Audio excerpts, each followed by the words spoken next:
Hello everyone, in this video I will show you how to enable or disable keyboard auto replace in Samsung Galaxy S24 Ultra.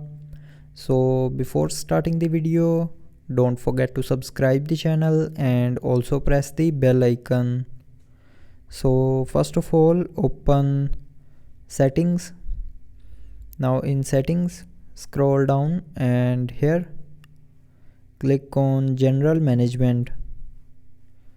Now in general management, click on Samsung keyboard settings and then click on auto replace.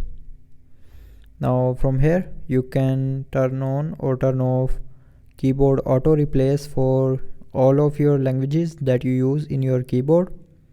So if you want to enable or disable the auto replace in English language, then turn on or off its button and do the same thing with other languages. So with these buttons you can enable or disable keyboard auto replace in Samsung Galaxy S24 Ultra. So I hope you liked the video. Thanks for watching.